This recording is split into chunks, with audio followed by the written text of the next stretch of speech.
At Sierra, discover great deals on top brand workout gear, like high-quality walking shoes, which might lead to another discovery. 40,000 steps, baby. Who's on top now, Karen? You've taken the office step challenge a step too far. Don't worry, though. Sierra also has yoga gear. It might be a good place to find your zen. Discover top brands at unexpectedly low prices. Sierra, let's get moving.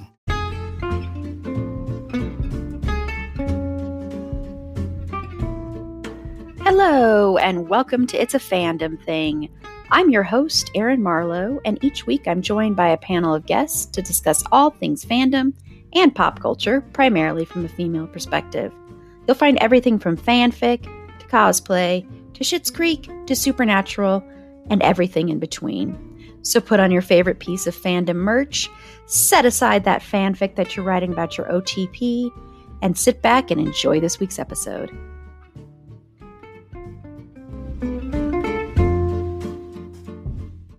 Hello, and welcome to It's a Fandom Thing.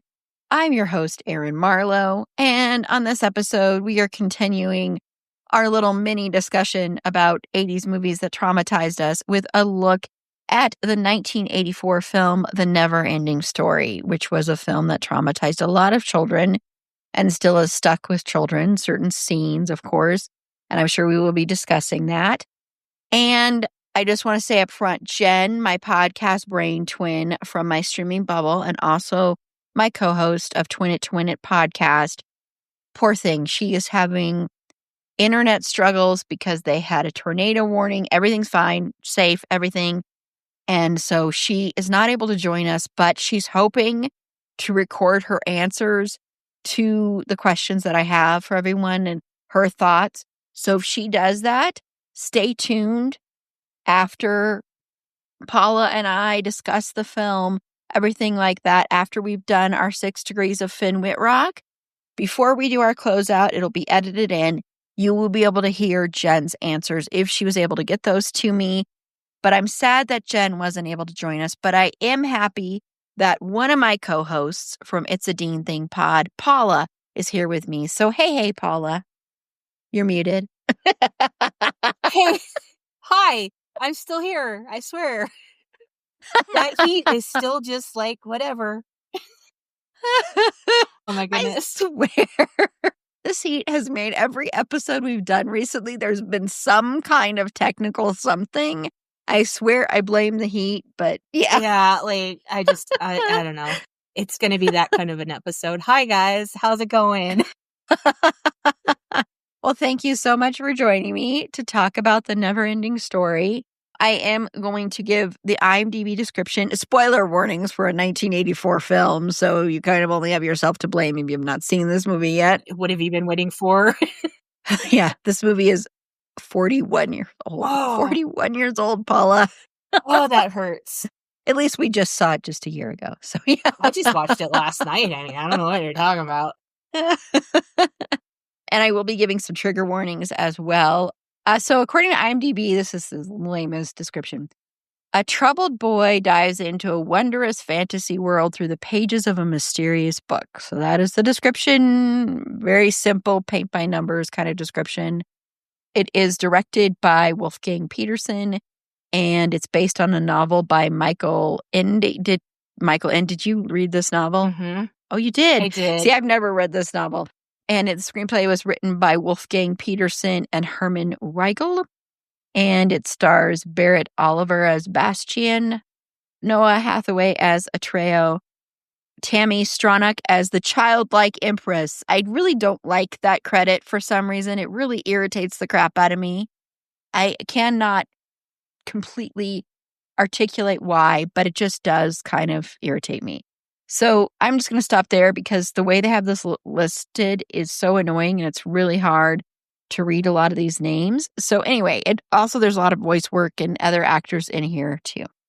So trigger warnings for animal death, animal harm, bullying, and parental death as well.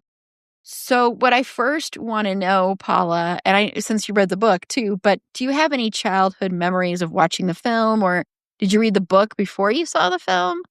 No, I actually I actually didn't read the book till I was an adult. Oh, okay.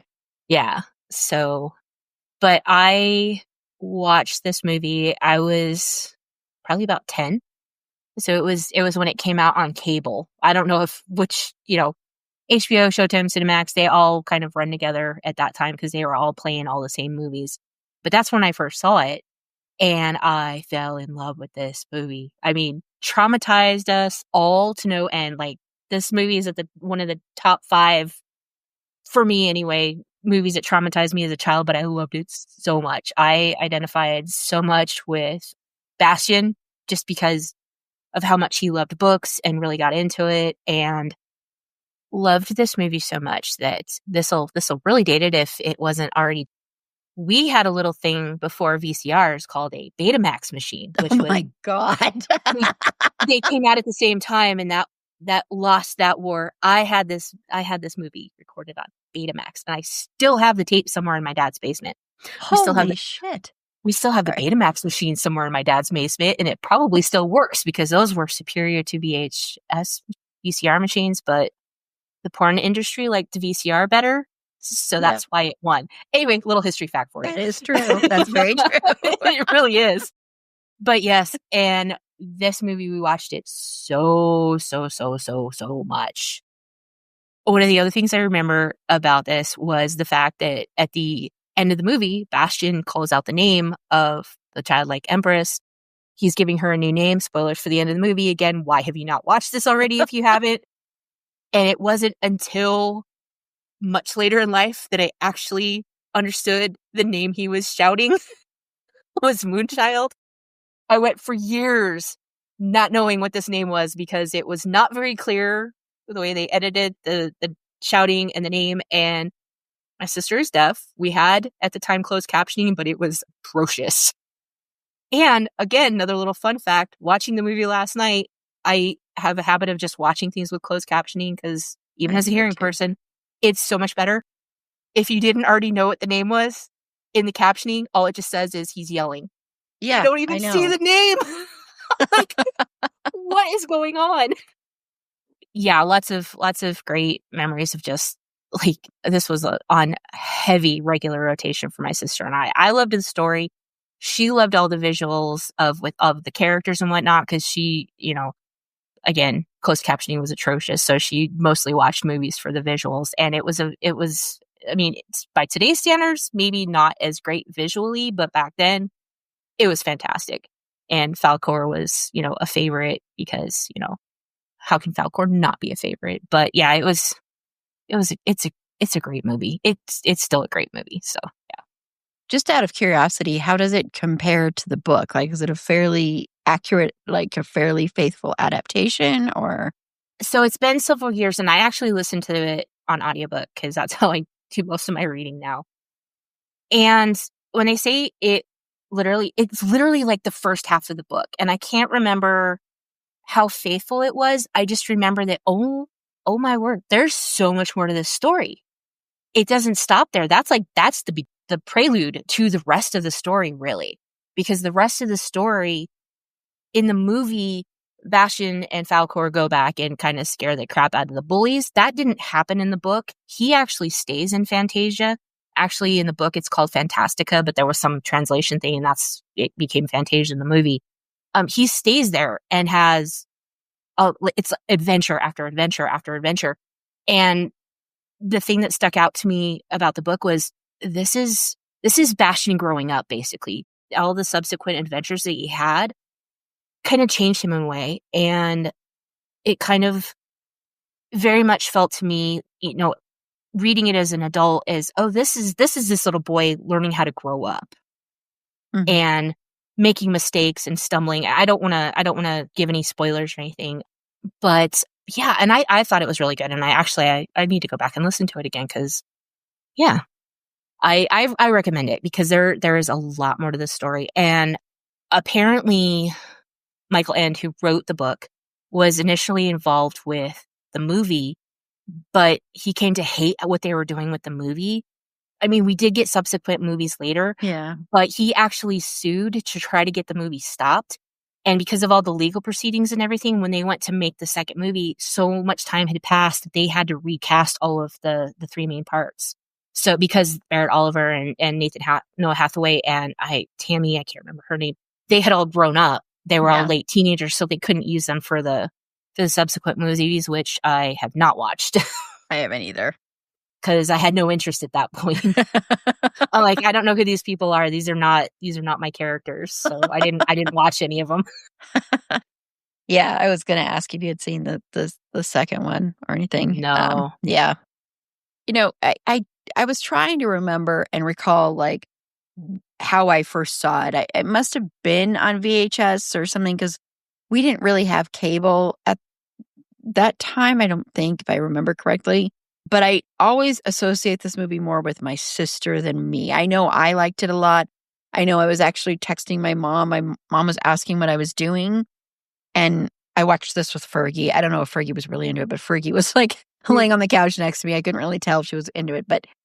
And so I sent a picture of me and Fergie. And I said, well, we're watching The NeverEnding Story. And she's like, oh, I used to love that movie. My mom said that too. So, she was an adult, of course, back then.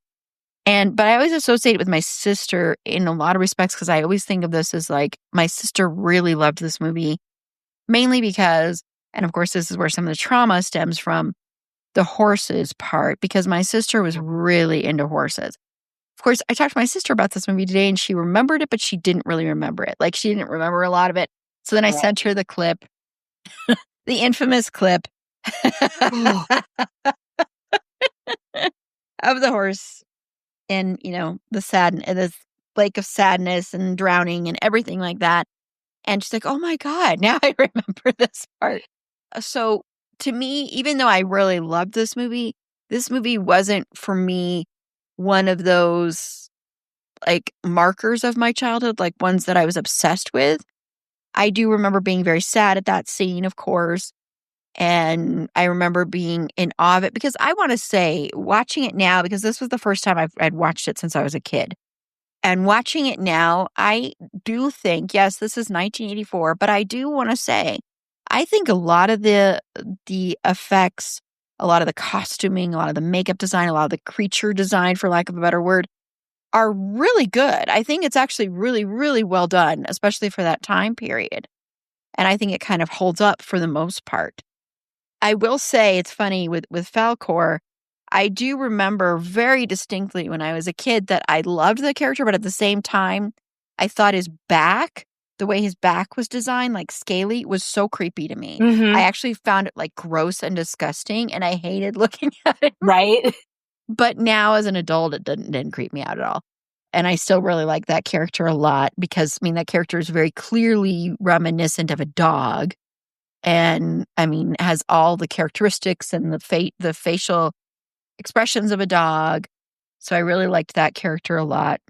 And another little fun thing is I used to go to this coffee house called Paris on the Platte. I don't know if you ever went there, Paula. Mm-mm. And it was like, I loved that place so much. And they had a drink there that was my favorite drink called Cafe Fantasia.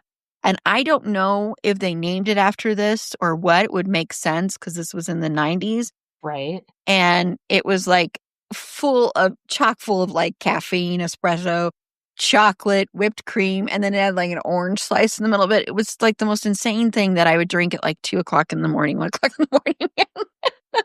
But anyway, so that was another thing that came up for me when I was rewatching. I was like, oh yeah, that must be where that came from. So it holds memories for me, but more I associate it with other people. So I still loved the movie as a kid, but this wasn't like as profound for me as, say, like Labyrinth or other movies that are in this genre. Because the fantasy genre has always been sort of hit or miss for me. I don't like most fantasy movies. There are only 3 that I like. This is one of them. Well, no, there's like 4 possibly, but that I like. But this one, Labyrinth, Legend, and The Princess Bride are like pretty much the only ones in this genre that I absolutely love. Mm-hmm. So, but this would be like the last of those 4 if I were to rank them. So, yeah. And we've covered those other 3, so you can go back and listen to our episodes talking about those other 3 previously. So I want to know, how does it hold up for you? Does it still have the same impact for you or not? I think it holds up really well. Like I said, I watched it last night and I was still and it had been actually several years, even though I own the Blu-ray. It's been a few years since I watched it. And like the scene with Artax and Atreyu in the Swamp of Sadness and Artax dying, I forgot how early in the movie that happened. So I'm sitting there going, wait, what? This out already? No, I'm not ready for this. So I was still, even though I know how it ended and I was still completely engrossed in it, just, almost as much as I was when I was a kid. Cause I think it's a great story. So I think, and yeah, I mean, the visual effects still hold up really well. They're obviously a little bit dated, but they're still really good. Like you said, especially for the time period, I think it holds up really well. I still recommend it. I still love it. I don't really have anything bad to say about it, honestly. Yeah, the Artrax thing was what really struck me when I watched it, because I have not watched this since I was a kid. I've seen scenes, I've seen the Artrax thing. You see it everywhere when people are talking about trauma in the 80s. You see that scene. But when it happened so quickly, I was like, really? And I have to say, everybody's going to think I'm cold and I'm like a horrible person. I love animals. I hate watching animals in pain. This did not affect me at all when I watched it the other night. Oh, no. I was like, yeah, this is sad, but we don't even know this horse. I know that's terrible. I know everyone's going to be like, oh my gosh, Erin, I cannot believe you just said that. I was like, when I was watching it, I'm like, should I actually say this on the podcast? But that was my first thought, is I was like, this happened like within like 10, 15 minutes of this movie, it felt like. And so I think it's because in my memory of it, I felt like we knew this horse and we had traveled with this horse for a lot longer before it happened. I'm not saying it's not a tragedy. I'm not saying it's not sad. I'm just saying it didn't feel as impactful this time, because I had it in my mind that we knew this relationship between this boy and his horse, like it was this more profound thing. And so it wasn't just the fact that the horse drowned in the Swamp of Sadness. It was also that he was losing his friend. Right. And so for me, that impact was lessened this time because of the fact that it happened so quickly. And of course, he comes back, spoiler, at the end. You see him back alive. And so I will say that was an interesting thing for me watching it, was not having sadness over that. I know that makes me sound like a terrible person, because trust me, I cannot stand when animals are hurt in film. I watch so many horror movies, and I'll still watch horror movies where animals are killed. It's just not one of my favorite things to watch in a horror movie. I have a harder time watching an animal get killed than I do tons of people in horror movies. It's just the way I am. So I don't mean to sound like cold or anything, but that really struck me. And the other thing that struck me, and this is just because I was a kid when I watched this, is I swear I thought Atreyu was a teenager or a lot older than he is. That was my distinct memory. And so I'm watching this because I remember as a little kid having a crush on this on this actor. And so I'm watching this because I'm an adult, of course. So it'd be really icky if I, was viewing it through any other kind of eyes. But I'm watching it, I'm like, oh my God, he's just a little baby. I had that same thought of, he's so tiny. And I had to look up like what their so Barrett Oliver is 2 years older than me and Noah Hathaway is 4 years older than me. So yeah, and I had a crush on both of them when I was a kid. So yeah, so he was like older and brave and just yeah, for 10-year-old me was just like it. And now I'm just like, but he's so small and tiny. What is happening here? I know. And I know it's just because we're adults now. So it's just kind of like that weird, like you have the childhood memory of thinking this person was so much older than they were. And more mature. Yes. And so I'm watching it and I'm like, this is such a weird experience, because a lot of these things that we rewatch for the podcast, I've watched since I was a kid. This is one of the few exceptions that, except for scenes, and even then it didn't really compute, I guess, that I haven't watched this since I was a kid. So I still have my memories of this film are still so ingrained in that childhood me that rewatching it was such a weird experience because it was like, I didn't remember half the stuff that happened, first off. And then the other part was just thinking other things happened differently. Like the Swamp of Sadness, I thought was like at least halfway into the movie. I thought it was like, or even further. I thought it was like close to the climax almost. And so that shocked me. And then the fact that Atreyu is like a little kid. I mean, I'm just like, oh my God, you're so little. Right? So it just was, so those things were interesting this time because they stuck out so much. I do think this is a really good movie. I think it's very, very 80s. And by that, I mean, like the stuff that they were doing in this movie for kids. This is a kids movie. And you're dealing with these bullies. You know, they're throwing this kid into the dumpster and all this stuff. And I'm like, man, this is like kind of like a terrifying film in a way for a little kid. And you're dealing with such a heavy thing of like a mom dying and that and like grief and like these scary creatures. Like some of the creatures are scary and like the scary nothing that is coming to destroy Fantasia. And so it's another example of an 80s movie where it's these like heavy, huge topics and it's marketed towards kids, yet it's not marketed. I mean, it is marketed towards kids, but yet it's like a lot of adult themes that I don't know if kids picked up on all the adult themes. But that was such a trend in the 80s. And that's really, you know, like we talked about last week, a lot of what changed is films became marketed more towards kids. And when they started doing that, even though this was it was marketed as a kids movie, I just mean like they started really marketing towards kids. So they tried to take out a lot of the heaviness and the quote unquote trauma of these films because there is trauma in this film. I mean, there's trigger warnings for it, not just the horse, the fact that he's bullied and that bullying is not just like, you know, like little small things. It's throwing him in a dumpster. He could die. That's the thing. He could have died. Yeah. How many after school specials and all that did we get on like getting locked in a refrigerator and, you know, getting trapped in spaces? That could have happened.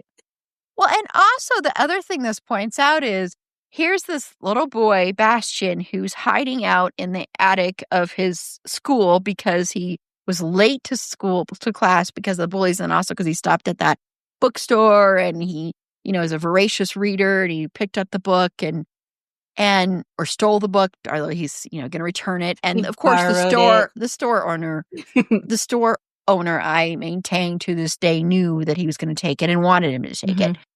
And so he's up in this attic until nighttime forever and no one comes and tries to find him.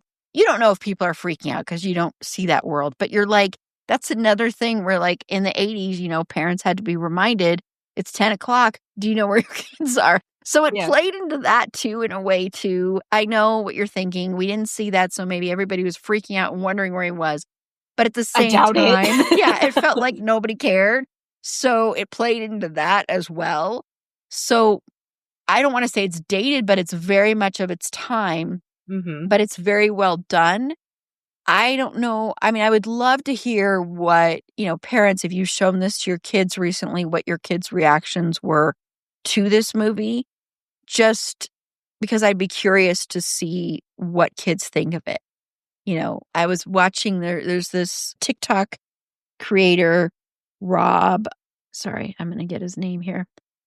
And he's really funny and he does all these like really funny like things where he rewatches shows or movies and he talks about them, and Rob Anderson. And he just recently did one talking about Little Monsters, which was another movie from the 80s that kids loved. I was never really a fan of it. And he rewatched it and he's like, this movie is like, I mean, it's horrible. It's absolutely horrendous. It's a movie that kids should not see, kind of, in my opinion. And also it's terrible stuff in it when he's talking about it. And I was reading the comments and this woman in there said, you know, I showed this to my child because I was like, I loved this as a kid. And my child was like, this is absolutely awful. this is horrible. I cannot believe we're watching this movie. So I'm not saying the NeverEnding Story is in that league, but I'm just saying I think things were so much different then in the media that we consumed. And the media that we consumed reflected the way our lives were, where we were very independent in a lot of respects and raising ourselves in some respects. I'm not trying to put like my mom down or any parents down. I'm just saying we were very independent, which I think actually in a lot of respects, some of that was a big blessing. And that's why some of us, the good Gen X people and millennials, are the way they are because of that independence and because of having to. Carla put it really well last week when Carla said, I think these movies also taught us a lot of empathy. And I think that's very true in this, in some respects. And it's also showing you that it's okay to be a dreamer and embracing that. And it's interesting that there's still that struggle of like, this time it was, just arcade games, but, of like reading or like being distracted by a screen, except in the 80s, it was a different kind of screen. So that was interesting to me too. So overall, I know I kind of went on a tangent there, but I think it holds up. It just had some shocking moments for me where I was like, this is not at all what I remember. And it was just interesting to watch this movie as an adult, having not seen it all the way through since being a child. It was a very interesting experience. So, yeah. And I totally forgot a lot of what the film was dealing with, too, until I watched it the other night. So we're going to take a quick break. And when we come back, we're going to talk about the characters, our overall thoughts on the characters, and who our favorite character is. So we'll be right back. The spirit of innovation is deeply ingrained in America, and Google is helping Americans innovate in ways both big and small. Central Texas Regional Mobility Authority is using Google AI to create smarter tolling systems and improve traffic flow for Texans. This is a new era of American innovation. Find out more at g.co/American Innovation. So, Paula, what are your overall thoughts on the characters in this film, and who is your favorite? It's hard for me to choose because basically the two main characters are Bastian and Atreyu. Yeah. And you're following both their stories, and all the other characters were, just somebody kind of said, like the Rockbiter and that little group, you're just kind of seeing like little snippets of their stories, and you don't really get any of their, background and stuff. Again, more, I think if I remember right, you get a lot more stuff in the book, but you're only kind of, and they're just kind of like adding flavor and, showing the kind of the desperation of the situation. So there's not really a whole lot, even with like the childlike empress and all these other characters. So for me, it's really about Bastian and Atreyu, and I can't really pick a favorite between the two. Again, I had a crush on both these boys when I was little, and for different reasons in this movie, I loved both these characters because you have Atreyu, who's the hero. He's basically the hero through the story. You're following this adventure, and it's this grand adventure, and he's lost his horse at the beginning. And so now he's alone until he finds, until Falkor finds him, and, this wolf almost tears him apart right after he loses the horse. And so you're following this grand adventure with him, and that's exciting. And then you have Bastian, and this is me as a child reading a book. I'm so engrossed. Like, I identified with him, not for the, a little bit with the bullying, because I was, had some issues with that in school. I didn't lose a parent or anything, but I still identified with him in just how engrossed he would get in books. And I don't want to go to school. I'd rather read a book. I mean, if I had an attic like that in my school, I'd be hiding up there too. Probably not after the school let out and it's dark and scary. My mother would have been freaking out trying to find me. But I know a lot of kids that as long as they were in bed by the time, parents went to bed, they'd be like, okay. But I was this kid whenever I got a book, and it would drive my sister nuts during the summer because she wanted to be out playing and she wanted me to be out playing with her. And I'm in my room voraciously reading every book I can get a hold of. So Bastian was me as a child in so many ways because of that. And I loved that character because when he's reading along with the story and all these things are happening and he's realizing that he's part of the story, and his reaction my reaction was his reaction, like, what? No, wait. And then now I'm part of the story because I'm watching him read the story and find out he's part of I'm like, that blew my mind as a child. I was like, this is amazing. So again, more reasons why I loved this movie so much as a child, and I have so many fond memories of it as an adult, was because I loved that character. I guess maybe Bastion is my favorite character because I identified with him so much in those scenes when he's reading the book and just like engrossed in what's happening. Yeah. So the father is my the father that you for 2 seconds. That was a powerful scene with the dad. Yeah. Yeah, and I want to say, I mean, my mom would have been freaking out too. We actually, I want to say, I went to every school I've gone to, everybody except for the film school and this other high school that I went to briefly for my first year in high school. Every other school I've gone to has closed down, and some of them have turned into like condos and everything like that. I want to say it's so sad. I don't understand it. Like just recently, my high school just recently closed, like in December. And it's just so weird to me. And like my elementary school was such a cool school, and it was a really old building, and they had an attic kind of similar to this one in a way. I don't think it was as impressive, but kind of like that. And it was such a great school, and we would walk to school every day. We lived in the same neighborhood. It was in Congress that we lived in, and which is near Cheeseman and everything. And so it was just a great area to grow up as a kid. Just absolutely back then. I don't know what it's like now, but it was great back then. And so we'd walk to school, great school. And then they ended up turning it into condos later after we were gone. Same thing happened in my junior high and then now to my high school. Anyway, just a funny little aside there. But as far as like the characters in general, you're right. It really is just 2 people are the main characters, these 2 kids who are basically the same in a lot of respects. I think Atreyu is supposed to represent who Bastion kind of would love to be, in the fact that, you know, Bastion would love to be able to stick up for himself more or be really brave, even though he is brave, but he doesn't see that, but be brave in the way of like this adventure. And then if he would complete that adventure, being like the person that everybody admires and looks up to kind of thing. So I think they're mirrors of each other, which is kind of explored in the movie. And I do think the Bastion character is really interesting because he is like, you know, I was a weird kid too. And I read like crazy too. I sadly, because I usually don't have the time, I don't read like I used to, but I would like, and I'm not a morning person, I would set my alarm to wake up like at 5 a.m. every morning so I could, watch the news. I was a kid, okay? I was in elementary school and I wanted to watch the news. This is how weird I was. And then I also wanted to read for like at least an hour or 2 before school. So that's how much I read. I read like constantly. I loved reading. I loved losing myself in stories. I read a lot of like Christopher Pike and stuff like that. And of course, Judy Blume and S.E. Hinton and all of that was like just like everything to me. And I read constantly. I was constantly reading.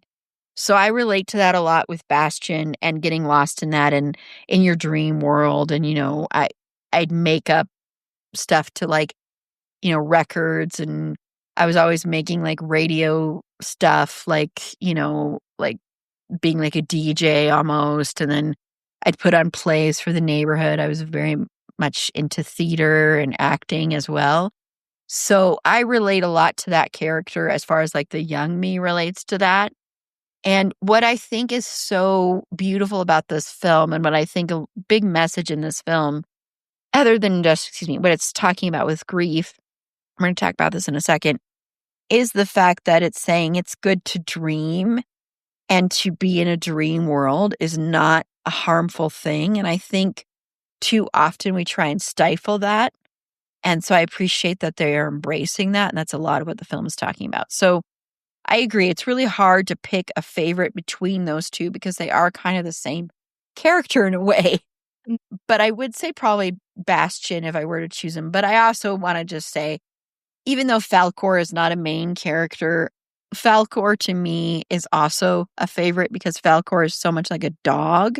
Mm-hmm. And I am a dog person. I love dogs more than people. So I gravitate towards that character because of that aspect, you know? I mean, can you imagine if they had killed both Falcor and... I don't think we would be able to talk about that movie today because we would have to block it out of our minds. Like, no, that would be a step too far. Yeah, that's a very good point. So yeah, I guess that's who I would choose. But I think these two kids are written very well. I will say the childlike empress is, of course, very typical for that time where it's a female character and you're not going to get her written very well. She's very much like in this ethereal, like goddess. Like, I think she's supposed to represent in a lot of ways, you know, his mom and kind of that thing of like not having that presence, even though I know she's a child, but in that kind of respect. And so I get that. But, you know, I really wish we could have seen like, and I don't know, like the sequels and I don't know in the book, but seeing like a strong female character that was just as strong, just as kind of like, I just think that would have been nice to see too. She's kind of very underdeveloped, of course, in this. She's really only in it for a few minutes. And they're important minutes, but she's still only in it for a few minutes. So, yeah. So I think we both agree on our favorite characters. I don't think that would have been the case when I was a kid. It would have been a trio all the way. I don't think I would have been like, no. I think I would have been the same way, honestly. Yeah. Because like I said, I had such a different memory this kid was. So I was like, you know, when I was a kid, I was like, oh, he's so cute. So that would have totally been my favorite. Yeah. Yeah. Okay, we're going to take another quick break. And then when we come back, last thing we're going to talk about is what we think the film is saying about grief and then dreams as well. So we'll be right back. Are you ready to dairy-free your mind? This summer, melt away your dairy-free expectations with So Delicious dairy-free frozen desserts. Enjoy mind-blowing flavors like salted caramel cluster, chocolate cookies and cream, cookie dough, and more. For over 35 years, So Delicious has been cranking up the flavor with show-stopping products that are 100% dairy-free, certified vegan by Vegan Action, and are so unbelievably creamy, your taste buds will do a double take. Dairy-free your mind. Visit SoDeliciousDairyFree.com. Abercrombie Kids is bringing the ultimate first day energy back to school. It all starts with on-trend outfits for that front door photo shoot. Plus, the coolest tees, shorts, and jeans to take them through the rest of the year. Get them ready for their close-up and keep them comfy too. Make this grade their best one yet. Shop all things back to school, in-store, online, and in the app. Okay, so Paula, we've already kind of mentioned a little bit about grief and dreams, but what are your thoughts on that, on what the film is saying about how we process grief and dreams, especially as children? I liked what you were saying about, you know, how the hopes and dreams were important and, you know, and how they portrayed that in a positive light. Because I think there was a parallel between Bastian and Fantasia dying. You know, where he's going through the stages of grief is from losing his mother, and he's losing hope because you saw that scene with his dad. It was a very brief scene, but you know, he's falling behind in his grades. He's not going out for the swim team that I kind of like as a child didn't really understand it, but looking back at it as an adult, it's like maybe this was something he loved, and that's why his dad was disappointed that he didn't go out for the swim team because that was something he used to love. So it kind of paralleled in my mind anyway that, you know, Bastian's kind of losing bits of himself in the process of grieving for his mom, and Fantasia is losing pieces of itself because, you know, as they said in the movie that, you know, people are losing hope, they're you know, abandoning their dreams, and that's affecting Fantasia. So there was really this parallel for me anyway between Bastian and Fantasia. You know, the fact that he was encouraged to become a part of the story, literally, and save Fantasia also kind of helped, you know, save himself and pull him out of probably depression, honestly, with that grief. And again, this is a really heavy topic for children. But as a child, that kind of went over my head. This was just a really amazing fantasy story that I don't think you really grasp the deeper meaning of anything until going back and watching it as an adult. And I think at least for me, it has like positive things to say in regards to how you deal, how you can deal with grief and still stay true to yourself and still find yourself and still get through it. And there is basically light at the end of the tunnel. Is there's a positive at the end. You're still going to have that grief, but there can still be good things at the end of it too, which is a really, really strong message for a kids movie.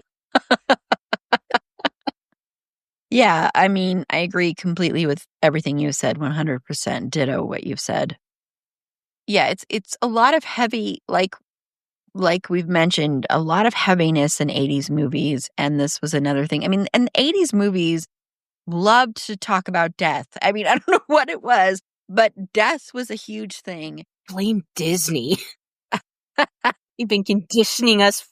I think it wasn't even just like, because I'm not a big Disney person, and I never really was big into Disney stuff, but I know what you're saying. But I think it was just true for a lot of movies back then. It was just death was like this theme. I'm not saying that, that doesn't happen still, because it does, but I think it just seemed heavier then, and themes of loss and themes of destruction, because I do think grief and dreams are the big topics of this movie and the main topics. But I also think this movie is touching on something that movies were always touching on back then, which is also environmentalism. See, that's the thing, is that I think what people don't realize is we've been fighting for the environment for so flipping long, or trying to, and nothing. It just gets worse and worse. And so I think in a way you can also look at the nothing as being like the destruction of the environment. But I think it also represents the grief part, and how that grief, and almost, I think in a way, even though the nothing is not a pleasant thing, it's also like that wiping away of that person in a way. And I think for Bastian, I think his biggest worry and fear, that's why, he's talking about how he's dreaming about his mom, is that he's going to lose memories of his mom. And I think in a lot of respects, that's what the nothing is representing, is that fear and that wiping away of the fantasia, of the childhood, of the innocence, of the parent, of the beauty. And, in the end, being able to let go of that fear in a way, and by letting go of that fear, still being able to hold on to that, if that makes sense. And that's what his whole thing is with the Empress at the end, and being able to save Fantasia. So saving like a piece of his mother and a piece of his dreams and his childhood and future and everything. And so I think that's the big thing, is the grief is, of course, the biggest thing. But I do think this movie is also talking about destruction of environment, destruction of species, and destruction of, animals, and the harm that we inflict on others, and the harm that we inflict on each other.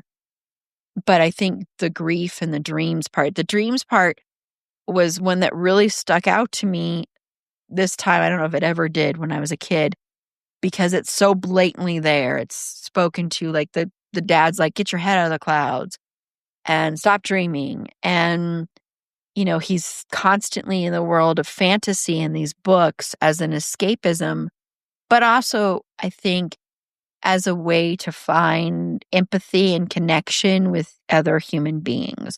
So I think it's also saying that about dreams, is dreams are a way for us to also find connection with other people and learn who we are and find connection with ourselves. So yeah, hopefully that all made complete sense.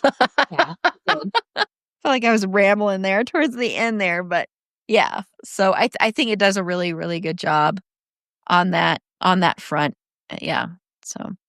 So just quickly, since we have a little bit of time here before we turn to 6 Degrees of Finn Whitrock, is there anything else that you wanted to add about the movie, Paula, that you didn't get a chance to say?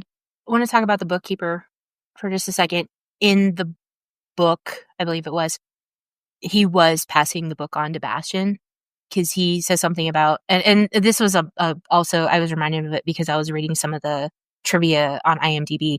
He had read the book as a child. And I kind of got that inference from him when that scene was happening. He was trying to nudge him in the direction of taking the book. Because you look at the look on his face when Bastion runs out of the store is like, yeah, he wanted him to take it. But he had read the book. Bastion reads the book, and I believe, that's part of why it's a never-ending story, is because it's going to keep getting passed on to more people.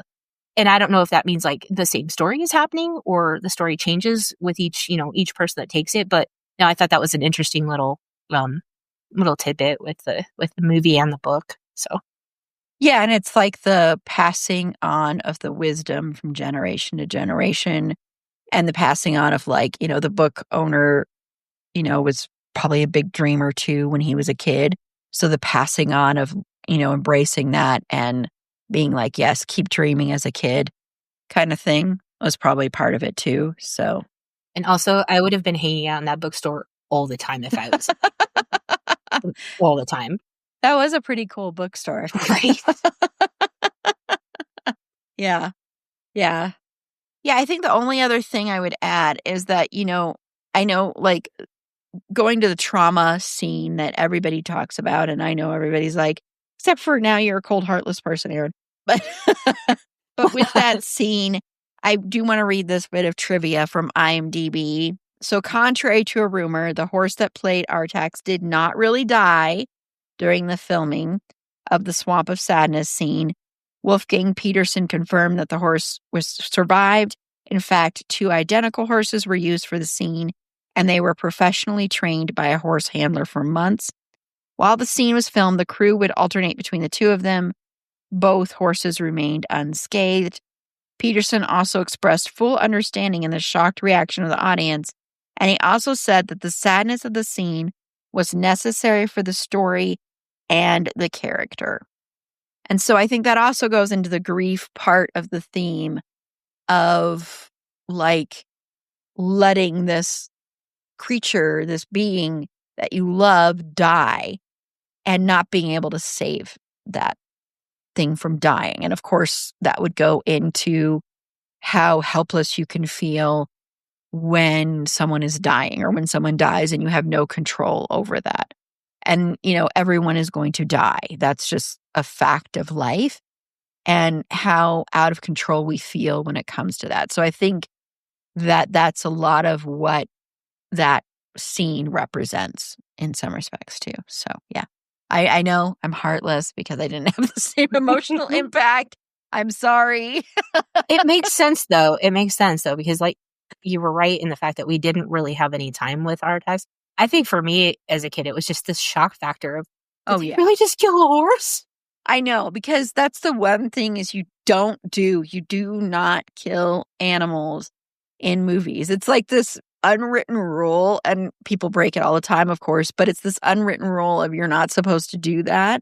And especially to do it in a little kid's movie. I mean, of course, Bambi, and we have all sorts of examples. Old Yeller. Well, yeah, Old Yeller. Yeah. Talk about films that traumatized me as a child. Where the red fern grows. Did you ever see? Oh my God. I was obsessed with that book and the movie. Been a long time. I know, it's been a long time for me too, so I can't remember a lot of it, but I was obsessed with both the book and the movie. Okay, well, it is time to turn our attention to Finn Whitrock. And so, Paula, did you play? Did. Okay, good. Because you are an unofficial member of the Finn crew, moving to the official status while you're slowly watching Finn content. So how did you connect Finn Whitrock to the NeverEnding Story? Okay, so I went with Noah Hathaway, who was in another favorite of mine as a child, Battlestar Galactica. He played Boxy. I also loved that character because, again, I had a crush on this boy when I was a child. So anyway, he was in Battlestar Galactica with Richard Hatch, who was in, I'm guessing this is a TV movie because I'd never heard of it, What Really Happened to the Class of 65 with Rosanna Arquette, who was in Ratchet with Finn Whitrock. Ah, very good. And you use the show that you are currently watching. Exactly. I like that. And, I want to say, if you look at pictures of Noah Hathaway today, he's a very, very good-looking man. So we were right to have that crush as young. Absolutely. I believe he's now a tattoo artist, and he's done a lot of, martial arts stuff. And so he's all, if you're into tattoo, I'm very into tattoos. People, he's still acting. He still does. It does a lot of like smaller movies and some horror stuff and stuff. But yeah. So I also used Noah Hathaway for the same reason. And he was in an episode of the show Twisted Tales with Ray Wise, who has been like in everything under the sun. Right. And he was in Twin Peaks with Kyle MacLachlan, who was in The Good Wife with Julianne Margulies, who was in ER, of course. And Finn had a guest appearance on an episode of ER. So we haven't used that one in a long time. So I decided to use that one. And also, just as an aside, Kyle MacLachlan has a TikTok. And if you're not following his TikTok, he is so weird. He's so, I love it. So weird. You should follow him because he's really funny and very weird. And I love weird when it's the good kind of weird. And he's definitely the good kind of weird. So if you're not following him already, follow him while TikTok still exists and go watch his really, really funny stuff. I don't know if he also does it on Instagram too, but he's really amusing. I don't know if you watched any of his videos, Paula. No, but I'm going to have to now. Yeah, I definitely recommend it. So, yes. Well, thank you so much, Paula, for joining me. And if she was able to record it and get it to me, I'm now going to turn it over to Jenn. Jenn, like I said, had technical difficulties, so couldn't join us. But she was so sad about missing this. So she has recorded her answers to a lot of the stuff that we went over on this episode. So I'll turn it over to her now. So I was supposed to be on the NeverEnding Story episode, and because our internet sucks and with the storms and everything, I didn't have a stable connection to be able to join the recording. So I'm going to go ahead and go through and give my answers to the questions Erin had for us on her outline for this movie. I was just really excited to talk about this and rewatch it. So and it was kind of funny because when I told my husband that I was going to be doing a recording covering the NeverEnding Story, he initially got it confused with The Princess Bride. And he's like, oh, blah, blah, blah, Fred Savage. I was like, no, that's Princess Bride. And I was like, NeverEnding Story is... And then I basically described every scene from the movie. From the bullies and the bookstore to the rock biter and this snail with the zoomies and the bat guy and Artax, God damn it. But the horse, the fucking trauma, the traumatic death of the horse, which not okay. That was, as a child, that was not nice to do. Fucked up the generation of kids for sure. But yeah, so I just recanted like the whole fucking movie at him, and he's like, are you sure you need to rewatch it? And I was like, well, yeah, duh, I gotta get it fresh in my head. So Erin's first question is, do you have any childhood memories of watching this film? Yes, all of them. I was obsessed with this movie, watched it all the fucking time. I remember the second one with Jonathan Brandis, and I watched it and it was fine, but it just was not the same. But this movie, as a kid, it's the magic and the fantasy and like the fourth wall breaking, and then realizing that like just us as kids reading or just existing, we're the ones that hold the magic and the power and the hope and the all that stuff. So it's just kind of a classic in that sense, I think. I think that it's good for all generations. The other question on Erin's outline here is, how does the film hold up for you? Very fucking well. When I started my rewatching with the bullies, I got a little nervous because I couldn't remember if there was any like homophobic slurs or anything that the bullies yell at Bastian, but there wasn't. So I was like, phew, because I would not have been surprised. I was actually more surprised that there weren't. Pleasantly surprised. Yeah, it holds up well. The story itself of, Bastian and getting the book and reading it in the attic of the school because they just have a key for the attic just fucking hanging out on a wall. My God, that is, even for an 80s kid, even for an 80s movie, that is still pretty fantasy-like. Like, that is the most unbelievable part. Yeah, I think, like, my kids enjoy it. They might kind of like side-eye the special effects or whatever, but, I try to instill in them, like, yes, it's going to look goofy compared to what you guys have, but you have to remember what folks were working with in 1984, which wasn't a whole hell of a lot. And then I was reading that, like, Falkor was built, like to completion, like, not just, like, a head and, like, a body or whatever, but, like, they built that motherfucker, like, goddamn. Impressive. And I think it's got themes that are relevant for every generation, for everyone. And I just think it's something that I think it's something that everyone can benefit from watching at least once as a child. So let's see. Overall thoughts on the character and who is your favorite? So first up, we have Bastian. As a kid, like, obviously I felt for him with with being chased by the bullies and everything. But, like, by the end, I was a little jealous because, like, not only did he get to name the childlike empress, but he got a fucking luck dragon. He had to ride Falkor and then torment his bullies, which is amazing. So I still think that's all very cool. I still think the bullies fucking suck and all of that. And they kind of, more or less, they get a taste of their own medicine by the end of the movie because they end up in a dumpster. But I gotta say, like, as an adult, I definitely feel for him more so with his relationship with his dad, because his dad fucking sucks. Holy shit, fucking boomer dads. Like, how are you gonna tell your kid to just get over your mom being dead and pick yourself up by the fucking bootstraps? Like, I'm sorry, but that is exactly the type of shit we were told and how we were raised. We were not allowed to grieve. We had to fucking get up and get a goddamn fucking labor job by, like, age 8. And Bastian is what? He's like maybe 10, 11, 12 at best in this. And he's being told, like, oh, you got to buckle down. You got to keep, your feet on the ground and this and that. And so towards the end of the movie, he struggles with, like, being able to name the childlike empress because he's like, no, I can't. My dad told me I got to fucking let go of my childhood and kill all the fun innocence and shit there's to being a child. So I really, like, that dad did not fucking give a shit. So to all the young people out there, when you hear Gen Xers or elder millennials talk about being ignored, people, like, parents forgetting that, like, we exist, PSAs reminding parents that they have fucking children and being like, where are they? Not an exaggeration. Not at all.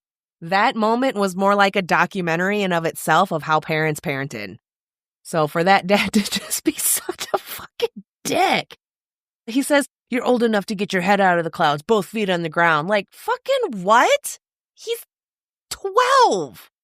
So, and I gotta say, it seems like nowadays with Gen Xers and elder millennials and millennials as parents, it seems like there's definitely been more of the swing in that opposite direction of just letting kids be fucking kids. Let kids be kids for as long as they can be. And considering we got whole fucking generations raised doing active shooter drills, they can keep their fucking heads in the clouds a little longer if they need to, because that is fucked. Atreyu. I mean, who doesn't fucking love Atreyu? He's such, like, a little fucking boss warrior, man. Like, he's the shit. I love him. He's determined. He's proud. He's brave. He's sweet. He's kind, appreciative to the little gnome couple and to Falkor and everything. And he's taking his quest very seriously. And he is not going to suffer any fools that are going to be like, Atreyu the child? Like, fuck you, dude. So, and the way Atreyu handled, like, well, I can fucking leave then. Shit. Good on you. So, he was always just kind of too cool for words, I think. Let's see. Childlike Empress. Like, she was pretty. She's really cute. I liked her little headwear with the tiny little pearl. Very classic and very, very classy, simple, and yet still elegant. Like, but yeah, like, I don't know. She's fine. We don't see her until the end of the movie, and she's pleading with, when she talks to Atreyu, and then she's pleading with Bastian and to give her a name and all of that. So yeah, and she did a good job, I guess. And then like I gotta say, I really liked the rock biter. He's just a big friendly giant. And it broke my fucking heart when near the end of the movie and he meets up with Atreyu and he talks about how his big strong hands are big strong hands, and yet they weren't strong enough to hold on to his friends. Like, damn, that's fucking sad. That shit fucking nearly broke me. And I've seen this movie a cajillion times. But yeah, I'm getting soft in my old age, so. Also, he made eating rocks look fucking delicious. Like, when I was a kid, I just want to gnaw on a limestone or some shit. Like, that shit looked good. I was an only child until I was 7, so. And then I just gotta say with Gamork and the Nothing, just fuck it. Take me now. Who cares? Although I will say that puppet Gamork was definitely kind of goofy looking now, but I remember it being a little goofy looking even when I was a kid. Still pretty scary though. Still creeping me out because he's just like lurking in the shadows and everything, and it's huge and lunges at Atreyu. And God, gotta love fucking Atreyu. He's like, if we're gonna die, I'm gonna die fighting. Like, good on you, man. I love that go-getterness. Gettingness? Getness. Nope. Yeah, that's about it. I was starting to wonder, though, like with the bookshop owner. First of all, shaming comic books as not being books or reading. Like, fuck you, dude. That's not the point, though. The way he realizes Bastian is a reader and then brings out the book and talking it up and all of this, takes a phone call, and then Bastian steals the book and runs off, leaves a little note. Like, that's really nice. But I wonder, I never pieced this together. Like, I always kind of assumed the bookshop owner was fine with letting Bastian take the book, maybe somewhat encouraged it because maybe he felt like he needed it to help give him courage to stand up to his bullies and kind of all of that. But now I'm wondering if like the bookshop owner didn't know that Fantasia was collapsing and that the Nothing was coming, and seeing Bastian as being the big book nerd that he was, thinking, this is the kid that's going to save Fantasia. And so I'm just going to pretend like I'm going over here and let him steal the book. So I'd never really thought about that until like this last time I watched it. And I was like, I think that bookshop owner knew what he was doing. All right. And then what do you think the film is saying about grief and dreams? Well, so clearly, right away, straight to the swamp of sadness and Artax. Grief can pull us under no matter how much our loved ones beg, plead, and pull, literally and figuratively. And that is just, that is just so fucking heartbreaking. That grief, that depression, and just letting it overtake you. I feel like saying letting it doesn't feel right, but you know what I mean. Also, I kind of felt like when Atreyu met up with Morla, the big giant old sassy turtle, fucking love Morla, and they're like, oh, you gotta get down to the Southern Oracle or whatever, and like that's another 10,000-mile trek.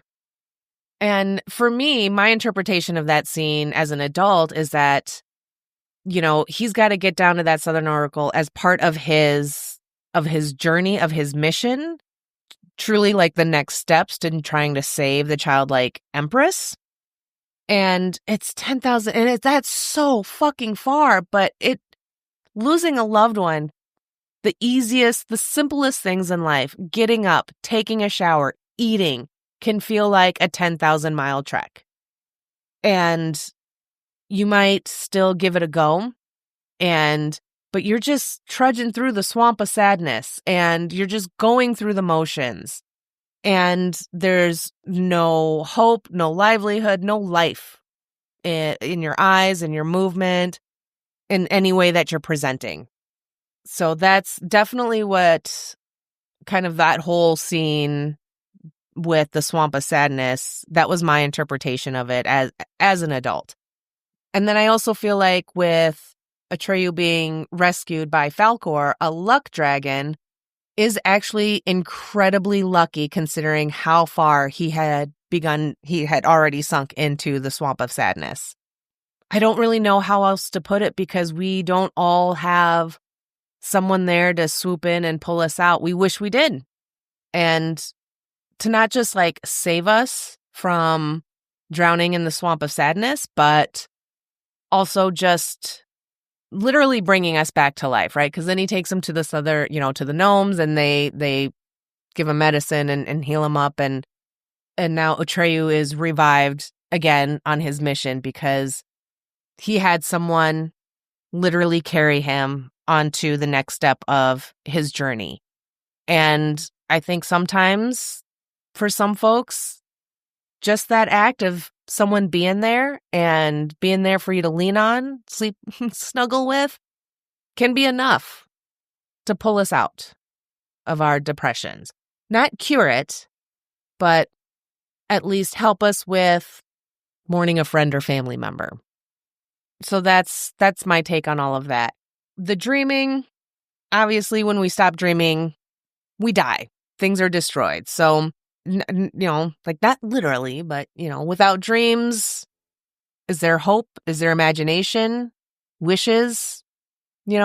Shit would be so much fucking bleaker than it currently is. So it's important to stay dreaming, to keep your fucking head in the clouds. Fucking boomer dad. Because without it, then everything like fun is gone.